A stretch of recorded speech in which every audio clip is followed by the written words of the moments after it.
Joining us today is Shaquila Willie. I'm Joy Martin. I'm Lindsay Pollard. And if you didn't see our last episode with Shaquila, you definitely need to go back and watch that one. That one is called Black Lives Matter, and you need to hear that perspective from her about raising her son. It'll be very interesting. Yes. So go back and see that one. But right now, watch this one. So, all right. What's the topic today, Lindsay? The topic today is depression and anxiety. And we know that that's a major issue right now. Huntsville's probably at the charts, up at the top of the charts as far as being a city that uses a lot of medication to ease that anxiety, to help lift us. And so we're probably going to have some stats at the end of this to show you as well. But today we're going to talk about anxiety and depression. And just an open question, you know, because we're very real here, meet me in the middle. How many of us suffer from anxiety or depression? Oh, yeah. Yeah. We're 3 for 3. Yeah, we're 3 for 3. We're doing really good. We're doing really good. So what does depression and anxiety look and feel like? We'll start with you, Shaquila. Well, depression feels like a dark place. It's a very, very dark place. It's I can't really say what it looked like because you never know if someone looks like they're having depression unless they tell you. And a lot of people didn't know that I was in depression all of this year. So depression, it really has no look unless you know the person, but what it feels like is you're beating on the inside. You have your mind you have no control of your mind, and you have no control of your emotions. But it's a very, very dark place. It's a place where you only want to be isolated. So for me, it really has no look. You can only see it if someone tells you, and then you start noticing their signs. Yeah. So for you, it looked like that very dark place, that pit, maybe. Yeah. And you want to just be all by yourself. Yeah, you like Jesus when you're coming back. Yeah. I know. Yeah. Okay, now did yours manifest with depression and anxiety, or just mainly depression? I had anxiety before. I always dealt with anxiety because I've always been anxious and stuff like that. And depression was something that crept up on me. Okay. I didn't know. People say they're depressed, but I didn't know what depression looked like. I didn't know what depression felt like. You know, we always say, "Oh, girl, I feel you," or "Oh, girl, I understand," and people really don't understand. So, and it's not something that hits you right away when something happens. It's the aftermath of something, and so you think you're okay, and then gradually you start falling into this place, and you don't even know. It like creeps up on you, and so then you get like a hit to the stomach and you're down. And so the hardest part about that, getting hit to the bottom of that pit, like you said, is getting out of it. So now for you, did you have something that triggered the beginning of that? Like, can you think back to when that first started, or when you first experienced that? I mean, was there an event, or is it just part of your chemical makeup? You know what I'm trying to say? Yes. Was there? Definitely not a part of my chemical makeup. Okay. Because I've never experienced it, but one of the dramatic events that happened was the death of my brother. Okay. It started, but I got so busy.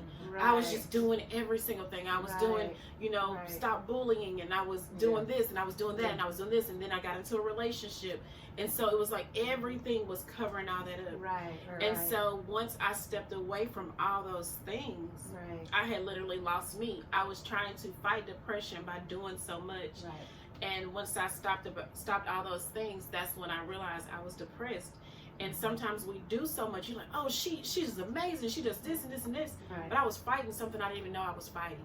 I remember just really quickly that when I used to work for the Department of Children's Services, I remember on my on my caseload, I had a 6-year-old little boy, and he was hit by a car one morning. Oh gosh. And so I went to the emergency room to go be with the family, be with him, and little did I know that he had passed.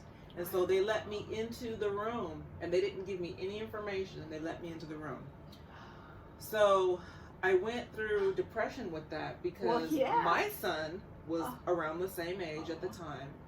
And just dealing with the whole death and with a young person, and he wasn't a family member such as your brother, but it was still a child that I had taken for ice cream, and I knew him. And I remember just like kind of like cutting myself off from my feelings, just like how you were saying, you heaped a bunch of work on yourself. What I did was I just went into this whole denial thing. And I remember one of the directors coming to me and he was saying, hey, do you need counseling? Do you need this? Do you need that? Well, I had like blocked it so badly. I said, you know what? No, I'm going to be okay. I said, I think we're going to go out for ice cream right now. And he looked at me like, oh, she done flipped. She has flipped her lid. She's crazy. Like, okay, time out.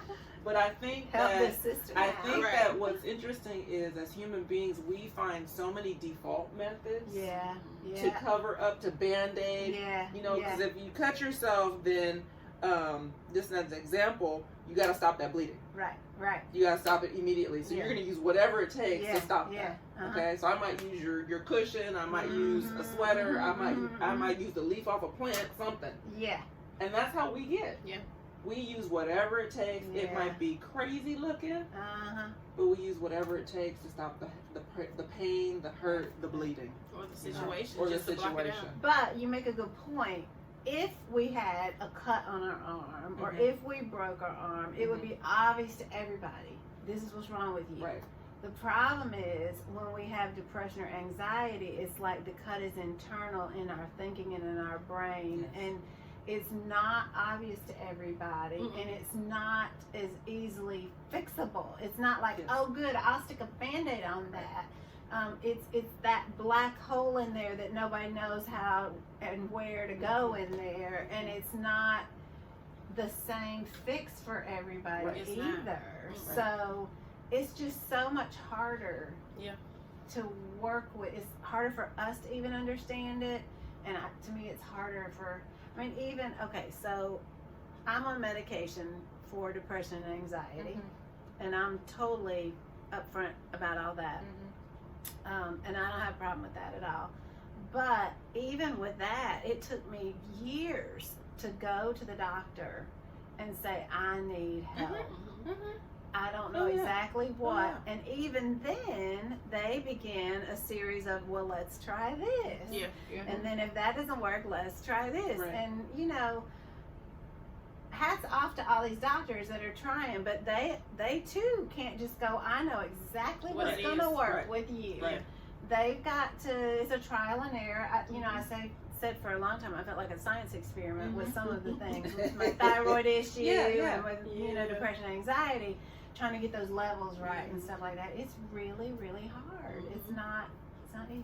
It's definitely not. And then we have to think about how this affects our relationships, because I know for me, I suffer from anxiety. I think my whole family suffers from anxiety, so it might be a chemical imbalance of some sort.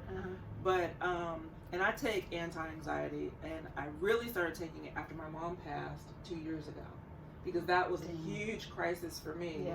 And now it's like I have no more parents. So now I'm an orphan. So I had talked with my sister about it, and she was like, you know what, girl, there's no shame in taking something if you need it as you get older. You know, life happens. And so if you need something, take it so that it helps even you out and helps you get through that phase. But I think sometimes we don't see how dealing with depression, dealing with anxiety affects our other relationships. So how does it, I mean, this kind of for anybody, how does it affect our relationships? It affects them. You talk about that. I don't want to talk about that. I will. It affects them a lot. Because sometimes you don't have anything to give in depression. And so it makes people, like, I had to cut off a lot of people in my depression. I even had to call off an engagement in my depression. I even had to distance myself from my family in my depression. And it took a toll on my children in my depression. They saw me cry for months. And, you know, thank God for microwaves. It fed my babies for months. It Looks did. like we have latchkey kids, and we have microwave kids. So, but I missed so much of them this year. Yeah. And so now I'm coming out Yeah. of it. Now Yeah. I'm redeveloping relationship with them because Yeah. I missed so much because Praise God, though. I would make sure they eat and bathe, and I was in the bed. And so it does affect relationships, especially if people don't understand. Right. So I was thankful to have people that understood depression. right. So they were available for me. And one thing about me, a lot of people take depression, you know, like you get a Coke and you shake it up. Mhm. They Yeah. deal with it like that. Yeah. But I was reaching out to people. Yeah. I wanted my Yes. relationship. I needed to talk to people. I needed to let Yeah. people know what was going on with me. Mm-hmm. And so I'm thankful for this. So I grew a lot of relationships. Mhm. I've developed a lot of friendships. I have a lot of new friends Yes. Yeah. while I'm in this. That's But important. I also realized my important. triggers, what I did Yeah. not need and what triggered it. I would trigger and write down, okay, how am I feeling today? You're feeling great. Right. Okay, who did you talk to today? Right. So keeping up with what was Yeah. good, and I had to really isolate myself from several people, and it hurt. And Several people that were unhealthy for you at that time. At that time. Or toxic. toxic Yes. for me. So the new friends you were taking on were healthy. They were healthy for me. Friends. They were praying for me. They Right. weren't just because some people help your situation in a negative way, and they help Right. your situation in a Sure. positive way. And so Right. I didn't need that. Well, girl, let's go do this, and Right. you know, I needed Right. that. Let's go pray. And I like the way So- that you were, in a healthy way, Uh-huh. reaching out to people, because I think Ooh. sometimes when you're in that Yeah, dark sometimes spot, you don't. Yeah. you don't, and people Oh, don't know yeah. what's going on, and Right. you're just there by yourself, and that makes it worse. Oh, But yeah. thank God you were in a healthy enough position to say, Right. you know what, I need that spirit, And I didn't need even that think I was person. Exactly. healthier enough. I think I was desperate enough. Yeah. Yeah. Yeah. I was desperate for help Yeah. because I was suicidal. Wow. So if I didn't call somebody, I wouldn't be sitting here Yeah. now. If I didn't have those prayer warriors, I wouldn't be here now. I So think both of us had some long conversations with you on the phone Oh, when you were in yeah. the middle of that. Woo! And I'm Yeah. still in the middle. Yeah. I'm not fully recovered from depression. Yeah. Yeah. I'm literally in the middle. I'm glad I'm not where I was. Yes. So I'm in the middle of it. Yeah. So I thank God for better days. Yeah. And So- that's what I want to Absolutely. talk about here too. Is meet me in the middle. One of the purposes is to meet in the middle of our stories that are not quote unquote finished yet, that are Yes, not resolved yet, that have not been fully the prayer answered or the promise given. Mhm. We might have the promise, but Mhm. you know we're still in the middle of the Red Sea or Mhm, something, you know. And Mhm. so, and that's what I'm talking about. There's hope in the middle. I mean, you It is. you can live in the middle. You. You know what? Really, let me just tell you. Look at. Let me just tell you. Now she rubbernecking. The majority of our lives, I think, are spent more in the middle. What a You great know, point. I'm What a great thinking. point. You know, Yeah. I don't know. I'm still Yeah. living that out. But Yeah. I really, in all reality, it just seems like we're always in the middle of something. Yes. Every- So, Mhm. so we gotta learn how to That's a great live point. in the middle Yeah. and still have hope That's right. for That's that right. resolution. You made a point really quick that I want to just piggyback off of when you talked Okay. about the children of Israel Yeah. going through the middle of the Red Sea. Yeah. Well, that took all night, said the Bible. Woo. It did? The Bible said it took all night. Oh, It took all night. my mercy. No, let Okay, me correct let's myself. talk about anxiety. Wait, Let's wait. talk about it. You got Right. like a big wall Right. of water on either side of you. Right. What if So- you can't swim? I Oh dear So- Lord, I be running so fast. Yes. So let me correct myself. The Okay. east wind that God sent blew Oh, all all night, night. so that the sea could be open. Okay. But imagine going through and you got a wall of water on this side, a wall of water on that side, and you have to have faith. You're in the middle of that situation and you have to have faith to go through the sea. Uh-huh.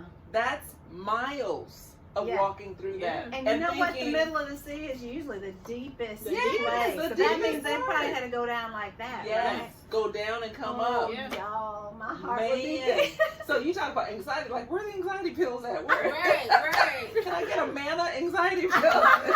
You know, so I mean, just think about that. The anxiety that people Oh, yeah. had going through Yeah. that, Yeah. the people that were depressed, that were holding back, Uh-huh. they're like, are you kidding me? Right. You know, and so that's what we do when you talk about maybe we spend the majority of our lives in the middle. A lot of times we're holding back, and the Lord is saying, hey, go forward. Go, I'm taking you through some deep stuff right now. Go forward. You got to hold on to me. You scared You gotta out believe. of your little mind. Right. Yeah. And you taking all your little pills and flipping them, and you trying to walk through.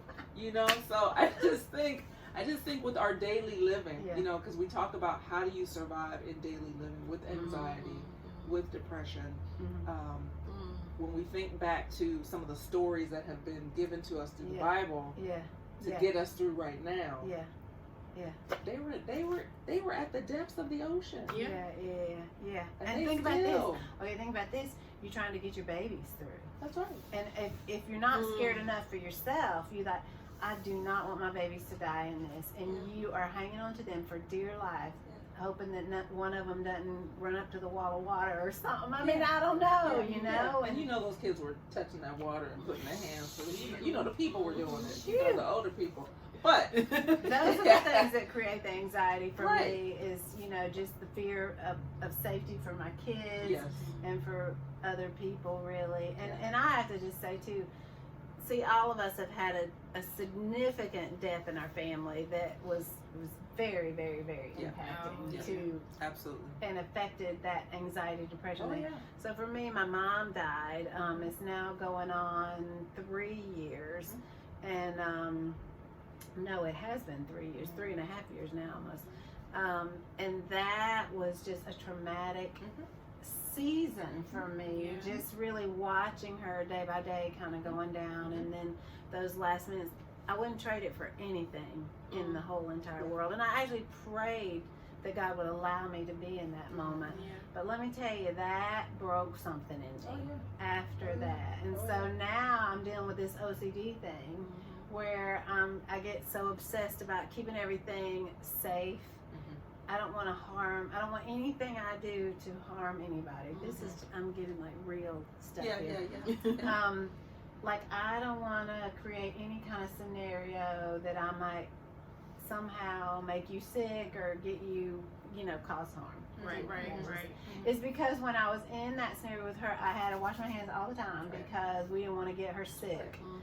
She was a vulnerable, and she was in an assisted living. All of them were vulnerable. So we were constantly, thinking about that. Well, after she died and I didn't have that focus on her, it's like I turned that focus to the entire world. And so now I'm trying to keep all y'all safe. I can't do that. That's a big task. It's too big. It's too big. So let me tell you, this has been really hard. I'll be honest, on me and my husband, on me and my family, and even some of my close friends, when I have to come to them constantly and say, is this okay? Is this okay? Do this, is there a crack in this? Because I don't want to hurt anybody. I don't want anybody to get cut on that. And when I constantly have that, all those anxious questions, it's painful. And I feel like the little weak kid, you ever feel that way? Oh, yeah. Because I'm the type of person who, I'm not going to say I never really needed anybody, but I always was the person everybody looked up to. Right. And so sometimes we don't think the strong need anybody, but it was like a time when I really needed help. And I'm glad God made me vulnerable enough or weak enough to be able to ask for help. So I've been like that. Okay. What's the best thing for you when you're you're in it right now? I know I'm still dealing with stuff. I am not on the other side. I'm still touching that wall of water. That's right. We'll always forever have that visual. I know. I mean, what helps? What do you need? What do you need? What do you need? What do I need? Every day is different for me. Okay. That's so whatever God give me what I need today. So I can't say every day is prayer because it's not. Right. I can't say every day is worship music because some days a walk will help. And then some days a hot shower will help. And then some days just staying in the bed will help. So every day is different for me, and I'm just embracing every moment and just learning. It's a lesson learned. I'm just learning my triggers and just avoiding safe boundaries. Triggers and safe boundaries. Okay. If I could write anything on the bottom of the screen, I put, watch your triggers. Be aware of your triggers. And you all, if you don't know, you should know. Yeah, right. Make notes, and then boundaries. What was it? You said triggers and boundaries. Safe boundaries. Safe yeah. Safe boundaries, Safe and boundaries. that's in relationships as well as what we're activities for the day. Activities, Yeah. TV, social media. So if I know that, hey, I know it's this time of the year and the people are gonna be posting this, I try to avoid social media. Yeah. So yeah. Yeah. So those are some really good things for self-care and self-preservation. I know for me, I've tried to do maybe like go get a massage, you know, and I found this really great lady that comes to your home and gives massages. I'll have to share that with you Oh all. yeah. But I'm Let's have her trying on the show. yeah, we're gonna have to have her on the show. But I'm just trying to do more self-care type things and spend more time in worship. And like you said, I agree with you. Every day is different. Spend more time in worship. Spend more time with my husband. You know, spend more time doing things that bring me fulfillment. Yeah. So that when life happens, I can pivot the right way. Right. You know. Yeah. We got to be aware of that, and I think we think we're just like these super women. We have this expectation that we are, and then like you said, people think we are. Some people, because you are very strong. Yes, you are. But I don't want to put that pressure on you. And people will say that I know about either one of us, and then we think, oh, but you don't know. Right. You know. Exactly. And labeling myself as can't stop, won't stop, and people hold you to that pedestal. I'm like, are you serious? You really think that? Yeah, I'm like, why did I even do that? Because that's when I got a lot of my depression. Oh, you miss can't stop, won't stop. So many people are dependent on you. You are so many different women. Like you have so many women inside of you. I'm like, Lord. Oh. But you know what? And Joy and I have talked about this. Even with beginning or the birth of Meeting in the Middle, there was so much satanic attack for both of us. And so I really believe that when God calls you and he commissions you out of your strength, out of the portion of the strength that he's given you, because he gives you more strength, the enemy is just like there. Right. Because he knows the influence that each one of us have in this world, because we're light bearers. And so as a light bearer, what's he trying to do? He's trying to snuff that light out. Yeah. But God gives us more strength. So we can't take any credit for anything that we do, because the strength that comes out of each and every one of us, the viewers, those of us that are sitting here, that strength is from God. And he gets the glory for that. Absolutely. And what does Jesus say? In our weakness, then he can become strong in that. And I don't like that sometimes, because I'd rather be, I want to be strong enough. I want to be the strong girl. Why can't I be the strong woman? That's right. You know? And I used to say the same thing, but I'm actually thankful for my depression. Okay, because I'm able to help more people and be more understanding, because a person used to say depression, I'm like, oh, get over it. Right. You should be over that by now. Because that's what you get a lot. You should be over that by now, Shaquila. You still stuck on that? And so now I'm able to say, hey, I know exactly what you're going through. It's a process. So I'm actually, I don't want to go back through it, but you don't want to go back to the beginning. But I'm thankful for the depression. That's a word right there. That's a lot to say right there. That's a word right there. It is. I have grown, because depression is not only something you went through, but it's a reflection of who you are. And I was like, ooh. And so through the depression, I learned a lot about me. It was a lot of lessons learned. And sometimes we want to retaliate on the situation or the other person or whatever is taking you through depression, but it's kind of like a self-reflection thing. So I learned a lot about myself. Some of the stuff God was showing me about me that I didn't know, and I'm like, Lord, okay, like issues like maybe there's abandonment issues that we didn't know we had. That's rejection what I issues. found out after my mama died. I started having all these abandonment issues, and I go, where did that come from?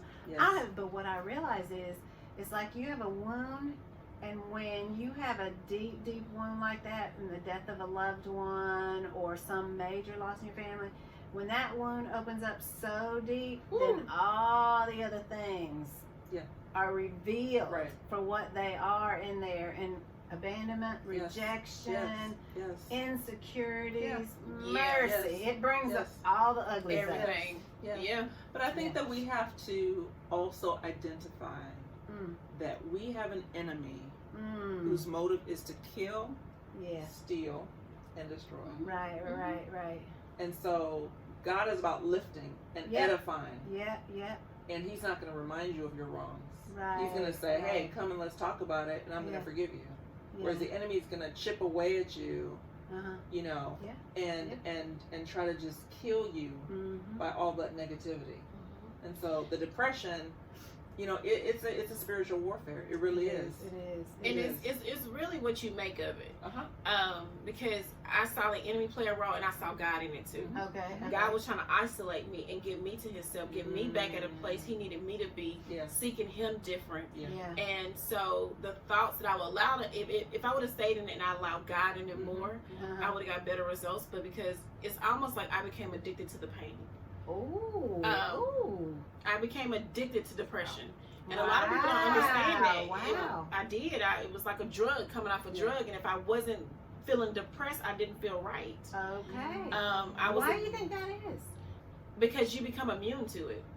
Okay. It became a habit. It happened for so long. It was just Okay. like Like a way it of was life. a lifestyle. Okay, then you think that Depression. is your normal. Yeah, it was Wow. almost like the Yeah. new norm for me. Wow. And it became, if I'm not depressed today, then I'm not feeling right today. It ran me away from church. It kept me isolated, so it was almost like an addiction. Okay. If I wasn't feeling depressed, I didn't feel like nothing. Wow. So, but God played a portion in that too, because He needed me isolated. Yeah. He started, like, being alone in that room. Mhm. I started praying different. I started being on my face with Him. I mean, I can Sure. remember knocks at the door, "Mommy, are you okay?"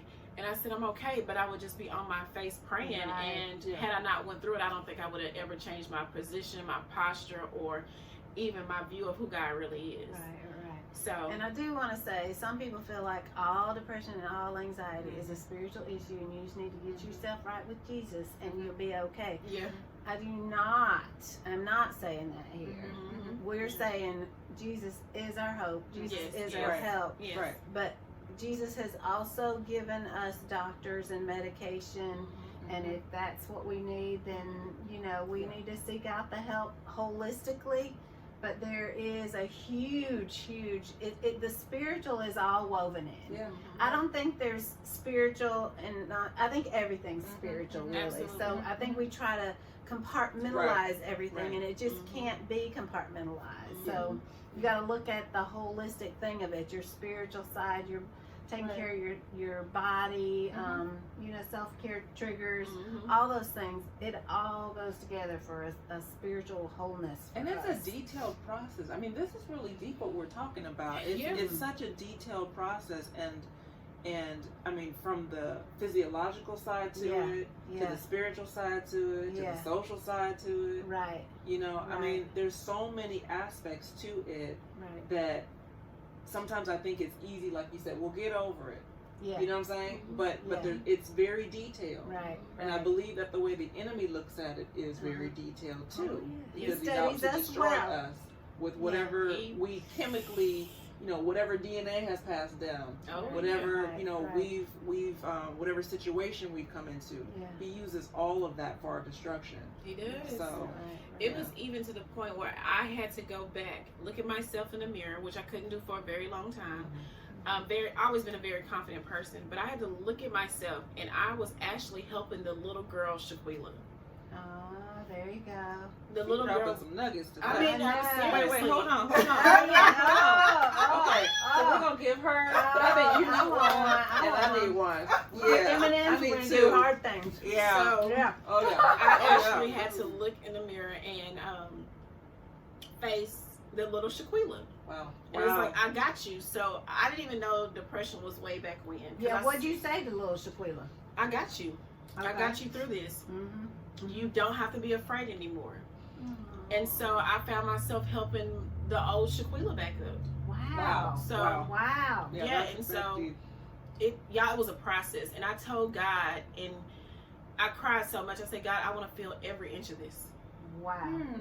so I don't have to go back. Mm-hmm. or so how I know I won't You don't slip want, and go you don't back. want the process being wasted. Yeah. Right. Exactly. Right. Yeah. Right. Yeah. And then So- then you don't want to fail the test because you don't want to repeat that. Honey.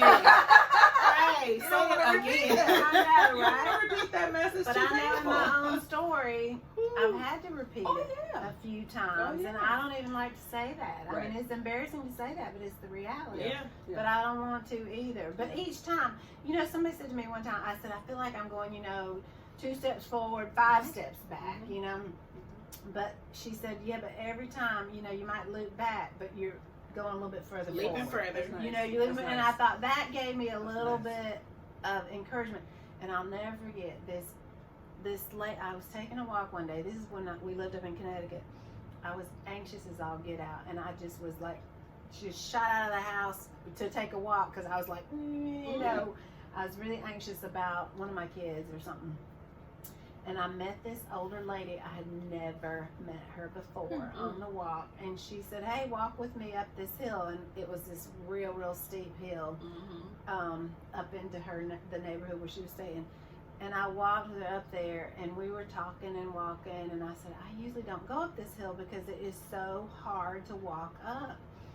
And she stopped me, and she looked at me, and she said, turn around. She said, look how far you've come. Oh, wow. That's good. And I Wow. tell you, the Holy Spirit spoke to me That's in that good. Wow. moment Wow. Yeah. because I thought I came out my door so anxious, so messed up, and That's really good. God was taking me further than I thought I could Wow. go. Ooh. Wow. In that moment, He goes, turn around. That's rich. Look Yeah. how far you've That's come. rich. So hang on to that thought. That's Oh, yeah. good. You've Oh, come yeah. further than you thought. That's right. Yes. And we're going to make it. And Oh, that's right. yeah. I know. All right, finish us up. Okay, so wow. Woo-hoo. We need some more information. We went deep. Oh my goodness. Man. Okay, so you have gone further than you could even imagine. Yeah, And that's don't right. give up. Mhm. Our meeting in the middle point today is that there are many people that suffer from depression and anxiety. And maybe one of the reasons why you have it is that you can empathize with someone else. Yeah. You can help somebody when they're in the middle of their crisis. So, Right. when you see people this week, when you talk to people this week, take a little bit of extra time to pause Yeah. and meet them in the middle. And we'll see you next time. Thanks for joining us. Thank you.